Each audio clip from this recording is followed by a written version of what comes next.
Welcome to another episode of Stuck in My Mind podcast. I am your host, Wize, and my next guest has an amazing story. It's I can't even explain it, but I'm excited to have her and talk to her. So, welcome to the show, PJ Victor. Hello, Hello. how are you today? I Can you am hear me? feeling great. Okay, all right. So let's just get into it. You, your story is amazing. You were injured. You was injured and something that was in the news worldwide. Um, on October 1st, 2017, that was a horrendous day. That was just a crazy day. One of the most tragic days in U.S. history was what happened in Vegas, and uh, Well, uh, how has that experience changed your life? It was a wake-up call to me because I had been surviving a lot in my life, but I hadn't really begun to thrive. And so it was just this weird situation where I was being me, the genuine me that is always trying to uplift everybody and bloom where you're planted. And I recall going to the nail salon not long after October 1, and this girl who had not even been to the concert was doing my nails and having this over dramatic emotional reaction to the event. And the entire time, I never told her that I had been there. I didn't tell her my experience, the 13 hours of lockdown. I didn't tell her about my injury or that, you know, I didn't go into anything. I just let her, I held space for her so she could feel the feelings that she was feeling and express them. And I let her know I felt really bad for her and I was so sorry for her experience. And I remember leaving the nail salon thinking, wow, she didn't lose a child. She didn't experience an injury to her ear to the level that I did. The bullets weren't buzzing, all around her. And I I took a moment to breathe and I thought, but there is no reason to hold any grudge against her or look at her in a negative light. And I really had a hard moment with myself to understand that the sensitivity I feel towards others is not a weakness, it's actually a superpower. And the way I interact with the world and the people in it matters. Mhm. And if I wanted to, I could choose to have a pity party for myself, not just October 1, but being raised in a situation where my biological mother was putting me into human trafficking so that she could get drugs and feed her desires. I could look at each little thing that had happened to me in my life and just be like, woe is me, or I could let it change me for the better.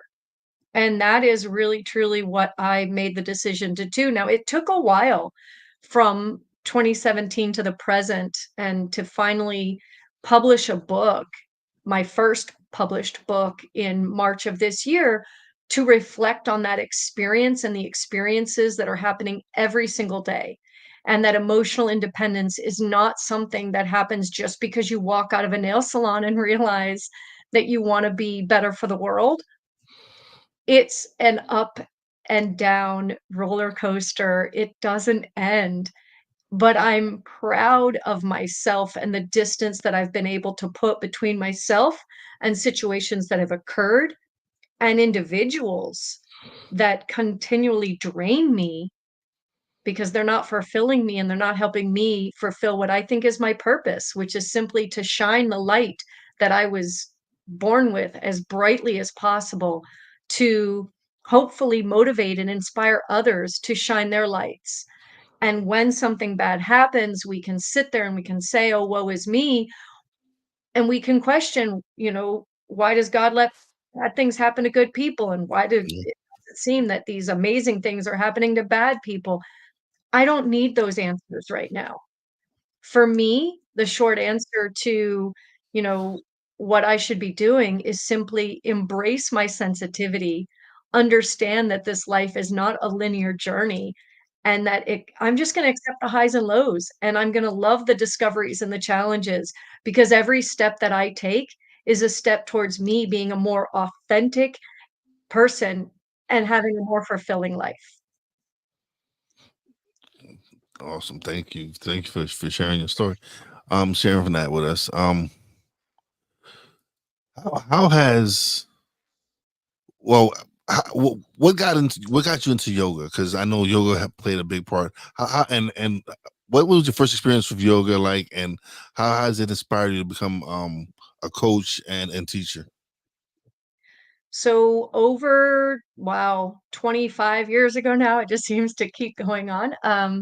I had been in a relationship. I was actually married for a very short time, less than 5 months, my first marriage, and it was abusive physically.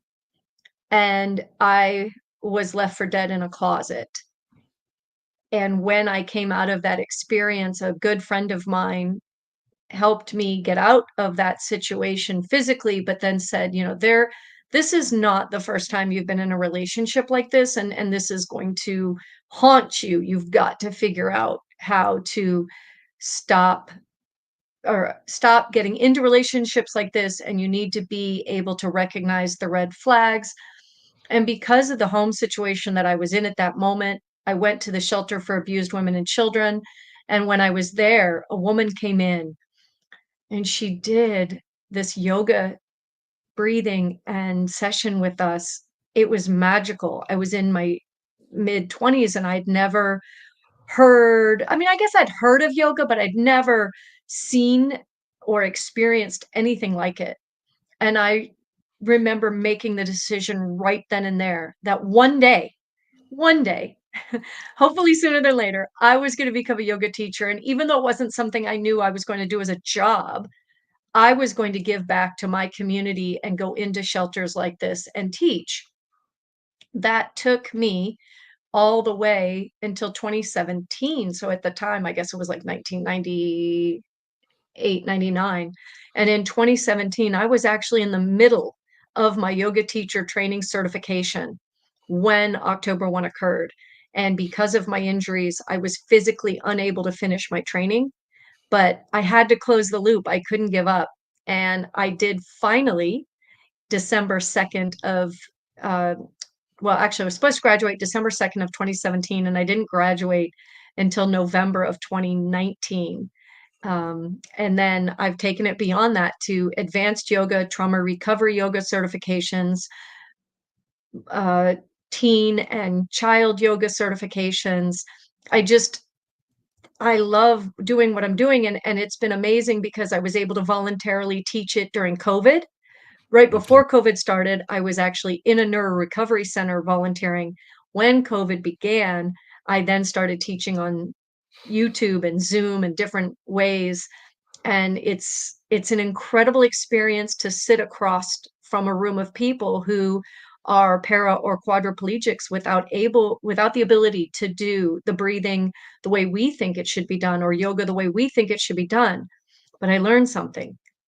What the mind sees, the body believes. So when I'm sitting in my chair and I'm stretching my arms above, there could be a man or a woman in a wheelchair unable to lift their arms, but their mind is lifting their arms, because yoga is truly just one thing: breath and the connection you have to it. So you and I are doing yoga every day simply by inhaling and exhaling. And so it's become honestly one of the most rewarding experiences that I can think of, other than raising my children, to just simply help others learn to breathe. Because honestly, that's what saved me so many times. The anxiety from some of the traumatic experiences that I've endured, it always goes back to my breath. Oh, awesome. Um, So how has your background in acting and performing also influenced your approach to teaching and coaching others? I think it's been for a purpose. I mean, I really truly put my heart and soul into my first book, but I was struggling to finish the last chapter because I felt like the journey wasn't over and I didn't know how to close the book. Yeah. And so in that process, I started to write a second and third book, each for my older 2 boys, and it's kind of been incredible. This has been a whirlwind year because I did end up actually publishing 4 books so far in a matter of just, like, because they were coming and they were flowing and the words were coming. As I learned, it's the experiences that I've had and the joys, the highs and the lows, the joys and the traumas that just started to ooze out of me. And so in my second book, where I literally am simply trying to communicate to my now 21-year-old, how do you find that God-given purpose in your life? And it started as a letter, but turned into a short book of nonfiction called Soul Quest. Because I think that we all have, and I know this is just my belief, but I believe we all have a God shaped hole to fill. And oftentimes, trauma and other experiences cause us to fill it with things that are not intended to fill that hole. So I feel fortunate that I had this life where little things that I did and little decisions that were made sometimes for me and sometimes I made them myself put me in a position where even though I am autistic, I have learned tools to be able to look people in the eyes. And some people can call it all kinds of negative things. I've seen a lot of the social media things going on because autism is such a buzzword now. But I learned techniques to push forward through some of my discomforts. And so it's been a blessing that I had this autism and that I had these traumas because now I feel that I am more capable to speak to people in a way that I probably would not have been able to do if I had this peachy keen life where I had just been born autistic and nothing really bad was happening to me. So I really believe everything happens for a purpose. And my purpose is being fulfilled now. I feel like 50 is the new 21 because I am speaking to people like you, and I just thank you so much for giving me the ability to share my voice on this platform and hold space with you because maybe, even if it's just one of your listeners, hears something that I've said today and they feel a glimmer of hope and maybe a light that was dimming in them starts to shine, then Yeah, that's awesome because and that then I have fulfilled my purpose today, and everything good and bad that has happened in my 50 years of life has come a full circle for that one purpose and that one it, person, and that's all it's I'm the gonna reason. keep doing every day. Yeah, no, it's the reason why main reason I continue to do the podcast is because if I can impact one person's life with the podcast, eh, I'm doing what I'm supposed to do, and it's really helped. It's helped me because it's therapeutic for me to come on and talk and hear all these people's stories, and because I have a so I was widowed at 31, and then it was just like one tragedy after another, and so I was lost for a while, just didn't know what to do with my life, didn't have a purpose or anything. And then at 44, I started podcasting, and it gives me a purpose. It's like this is a feeling. I'm like, okay, I'm doing something that is impacting people's lives. That I'm receiving messages from people saying, "Hey, this episode, thank you. I needed to hear what you and that your guest said on that episode." So it was like, wow. Even now at 40, because now I'm 48 and been doing the podcast for 4 years, and it's like so fulfilling to be able to share your story and other people's stories. And like you said, if you can impact one person's life every day, you're doing what you're supposed to do. Absolutely, and I can tell you from personal experience, and just the title of your podcast stuck in my mind. I love that because we do end up becoming, at least for me, Mhm. I over rationalize, I overthink everything. I now know it's connected to the way my brain is a little neurodivergent, but what I also recognize is there are so many people out and they're simply surviving. And surviving in with my yoga training and just life, I've come to realize surviving is like inhaling and not exhaling. Exhale. Mhm. You're going to blow up. Thriving is the true essence of healing and empowerment. So each boundary that you set becomes like a brick in the foundation of your beautifully resilient spirit. And we all have it. We all have a beautifully resilient spirit. We just have to let it out. And so the thrivers are the ones who are lighting the way for others with our shared experiences and our newfound wisdom. So thank you for following that call and using this last 4 years to help people who are stuck in their minds, to help Mhm. people who are surviving and not thriving. It Yeah. is, it's important to trust your gut. And your gut feeling is such a powerful guide. I liken it to the idea that it just whispers these truths that our heart might be too entrenched in a negative situation or in our own traumas to acknowledge. So when we trust ourselves, that's like the absolute first step towards recognizing when to hold on to something and when to let it go. So our emotions and our instincts, they're like these guideposts. They're just warning us when we're headed into something that's a dangerous water. And I have learned, and I think all of us have learned, that when we ignore them, we get led into a path where our needs and our safety are compromised. Mhm. But we just don't have, I shouldn't say we, some of us just have not developed the ability to listen to our gut and follow through. So if I can just encourage, motivate, inspire people to just trust your gut, trust your gut. Your vulnerability is not a weakness, it's your strength. No matter what someone has said to you or done to you, and no matter what you've said to yourself or allowed yourself to do, you are enabled to make choices that truly align with your needs and your values. Just acknowledge it and allow yourself to trust your gut and recognize that that sinking feeling in your gut, it's not just nerves, it's a warning. And there are people who want to see you survive, but there are actually people who want you to thrive as well. And when you become a thriver, you're going to end up inspiring others to do the same. Yeah, absolutely.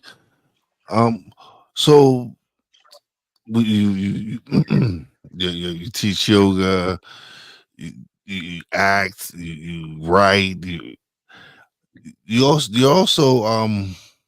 what motivates you to become a certified master hypnotherapist, and how do you incorporate hypnotherapy into your work with trauma survivors?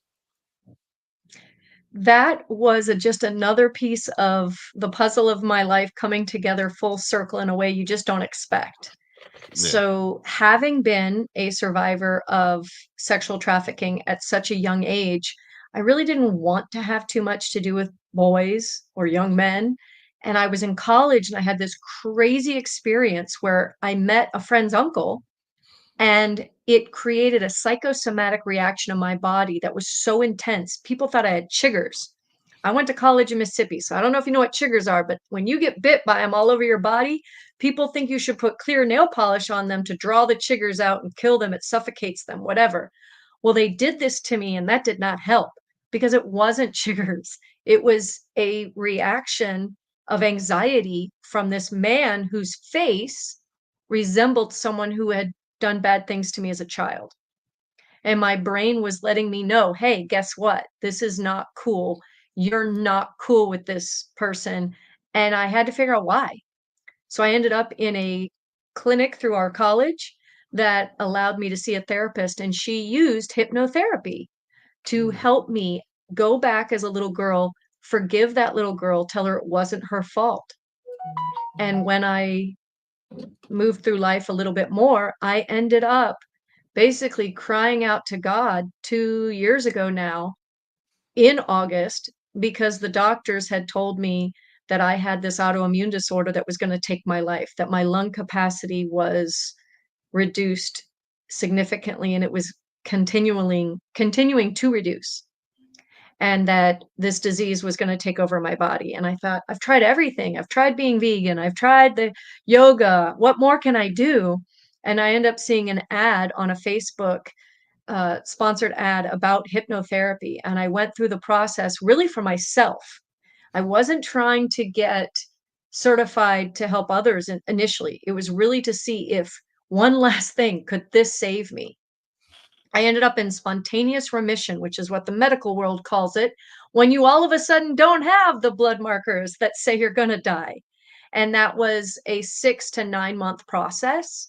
And now I've been in this spontaneous remission for a year and a half, and I've lost weight. I've gained my lung capacity back. I'm back out there running 5Ks.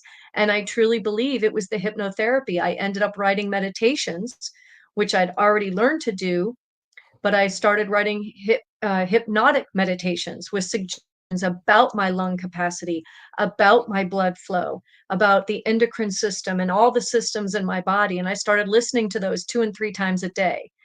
Now I'm sharing those as a coach and as a hypnotherapist with others to help them lose weight, to help them quit smoking, to help them get over uh, situations in their life that have been holding them hostage, if you will. Yeah. So it's an incredible thing that we get these introductions to things, Mhm. and somehow decades later they come back to help, not haunt.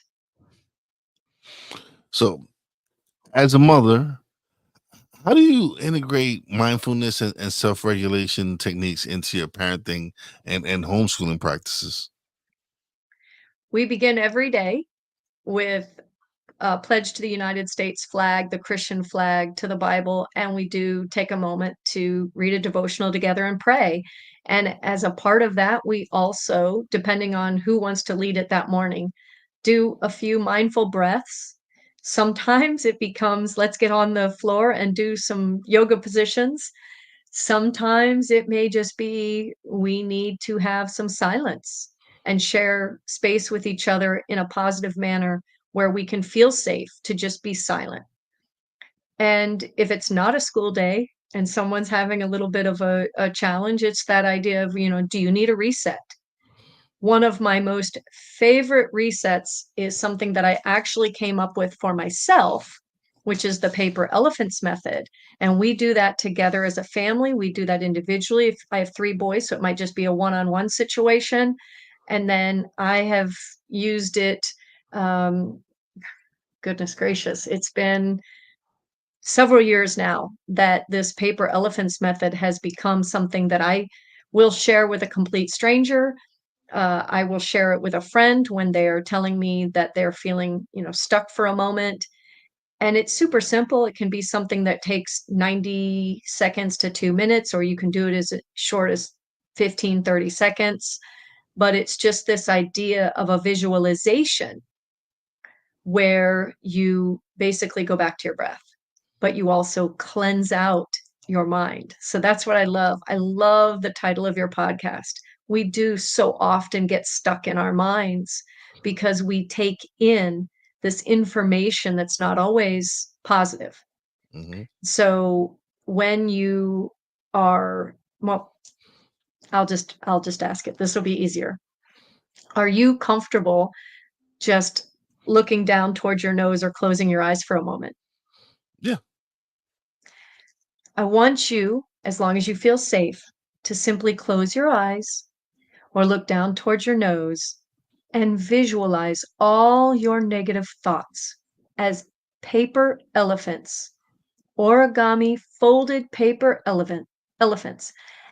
And I want you to set those elephants on fire as you breathe in deeply through your nose and send your breath like a blazing fire to your forehead. And as you exhale, sweep away the ashes of all those paper elephants with a cool, moist breeze. That's right. Breathe in through your nose. Set the remaining paper elephants on fire, blowing the ashes away as you exhale, clearing your mind, your forehead, your logic center, your planning center, and continuing to breathe in and out so that there is room cleared away for love, happiness.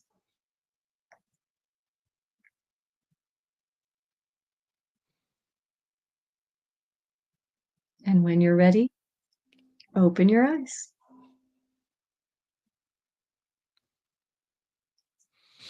Wow. And that's it. I think that too often we get riled up in life. Something someone says attacks our spirit and we just store it in our minds like we're little elephants that never forget anything. And you can be on a bus, you can be walking down the street, you could be standing in line for groceries. You can just close your eyes and imagine those elephants, set them on fire, blow them away, and completely change your mindset for the rest of your day.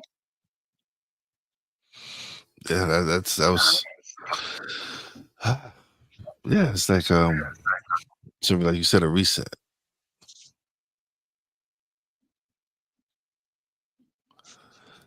All right. So can you we spoke on that? So how do you help survivors of trauma find peace and healing through your teaching? I know we kind of talked about it, but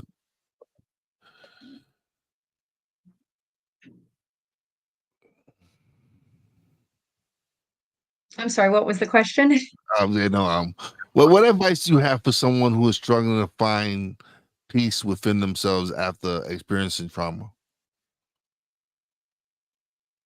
I would say just to know that this is a process. The end game, yes, is to find emotional independence.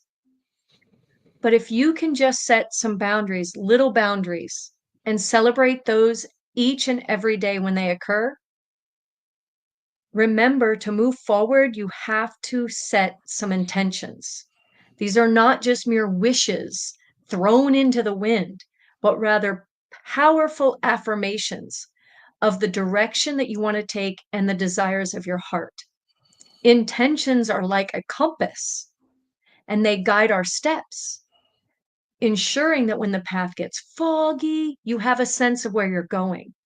So if you're stuck, turn your compass back on. And that compass is you, it's in you. It is that, like we already spoke about, trusting your gut. Yeah. The roadmap, it's not linear. There will be loops and turns, but every loop and turn is a lesson which can result in growth. Hmm. Your emotional independence is not a distant dream. It's a tangible, achievable reality with every step that you courageously take. So keep taking the steps. Awesome. Yeah. So how do you balance your multiple roles? Like we said, you're a yoga teacher, you're a mindfulness coach, you're a hypnotherapist, mother, and advocate. How do you balance all of that? I'm not perfect. I Yes. come from a belief that the only perfect person walked this earth 2,000 years ago. So the biggest thing that I feel I need to do, and I've seen it in others as well, it's essential to forgive ourselves when we slip up and react in a way we might regret. And it's okay to not get everything on that to-do list done each and every day. My favorite number is 3. So as far as finding balance, I feel like the day has been successful if I at least do 3 things each day. I don't Okay. know what those 3 things are gonna be when I wake up in the morning. I kind of have an idea. I'm a list person. It's something I love to do is make a list. But when I look at that list, whether I wrote it the night before or that morning when I woke up or in the middle of the day because I've had a busy morning, I take a look at the list and I star 3 things randomly, who knows what they could be. And I make a decision if those are the priorities of the day, those 3 things. I don't care if I have 100 things on the list or 10 things on the list. When I lay my head down in the evening, if I did those 3 things that I starred, then I feel incredibly confident going to bed. And if it was just that kind of day and those 3 things didn't occur, I just look at that list and find at least 3 things that did occur. And if they're still if then I write 3 things that I did do because I as a woman, I do this, and I'm sure men do it too. We end up adding things to our day that weren't on the list, but they got done. So, write it down so that you can then start and be like, "Yep, that got done." And then you can actually take a moment to understand that what matters is our commitment to growth and our willingness to learn from each and every day. So it's find 3. Do the 3, and if you didn't do the 3 you marked, find 3 things you did do. And for me, I'm definitely a visual person. Write it down and cross it off so you can feel that sense of, I had a day and I was successful. Okay, I'm gonna try that. I'm gonna start doing that. Find 3 things to get accomplished every day. Okay, so you mentioned the human trafficking. How do we educate others about the dangers of human trafficking, and what steps can individuals take to help combat it? I know it is happening a lot more to younger children than it seems to be to older people, but yet I feel like there is no specific gender, there is no specific age that is targeted the most. In my experiences and in educating my own children and my friends' children, because we do like homeschool co-ops, we ended up, and it's wild to believe that this is almost 8 years ago now. My now 21-year-old, when he was 13, directed a short 6-minute film about human trafficking aimed at younger children, and how to recognize and stay safe. Don't Get Tagged by Human Trafficking was released in 2016, so it seems like it was so long ago. Yeah, But essentially, it's just awareness. It's really just being aware, not just awareness that human trafficking exists, it's being aware of your surroundings.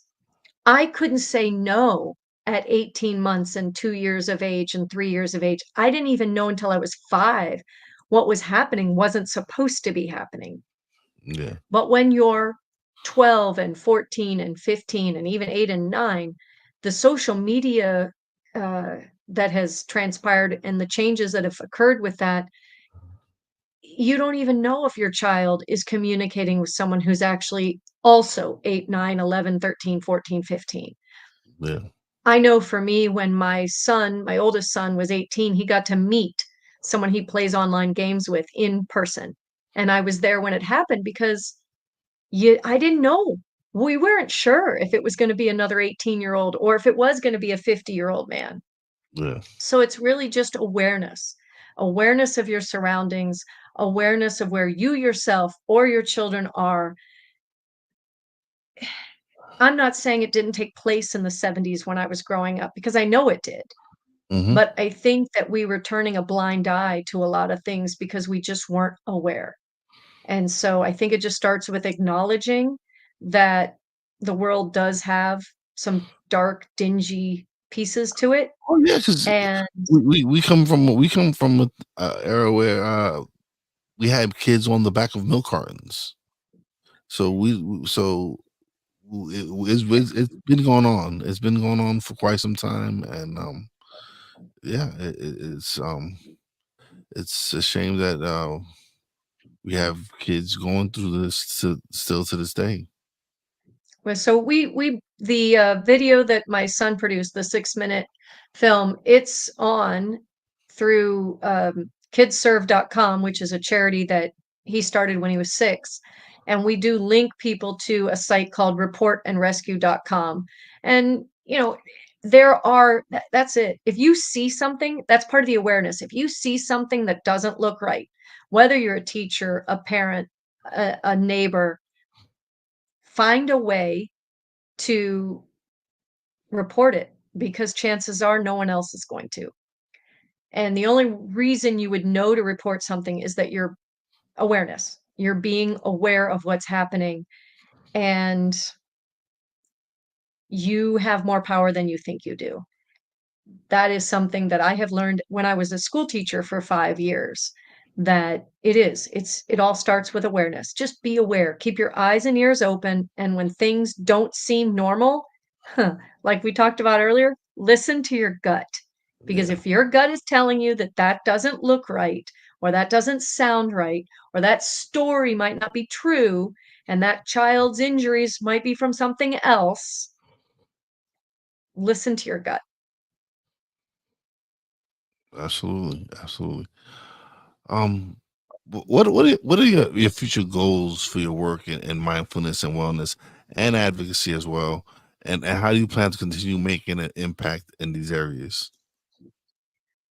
I'm continuing to write books. I feel that short, punchy, 100 pages or less so that the reader doesn't get bored. Or I just want to share what's in my heart and in my soul. And as I've said it from the beginning, I want to keep my light shining so that others can be inspired and motivated and encouraged to thrive instead of just survive. I don't want anyone's confidence to be eroded by their own judgment. So I plan to share the paper elephants method. And when I'm asked to speak, when I'm given an opportunity, thank you again for this space now, simply to help people understand how crucial it is that our behaviors are not reflections of our worth, but they are tactics that maybe others have used to exert control over us, or that our mindset has been using to protect us from feeling what has essentially changed us inside. The physical manifestations of stress cannot be ignored. Headaches, stomach aches, fatigue, they're all symptoms that the body uses to sound the alarm. So trust your gut, set up some clear boundaries, forgive yourself, acknowledge that when you're highly emotional, it's not a weakness. It's just this indicator of your immense capacity for love and for passion and for experiencing life. So do it, experience life, because that is what we're meant to do. We're meant to live it and hopefully share joy with others. absolutely, absolutely. Oh man, this has been wonderful. Thank you for coming on and sharing your story. But now it's the screen where you get the solo screen where you get to plug away, let where people can find the books, find you, everything. Well, I will say that this is the first amazing journey that I took. Feel, Heal, and Reveal. Amazon, Barnes and Noble, it's available. Feel, Heal, and Reveal. But it didn't stop. I keep going. Soul Quest, unlocking your God given destiny, perfect for a college student, high school student trying to figure out what to do next.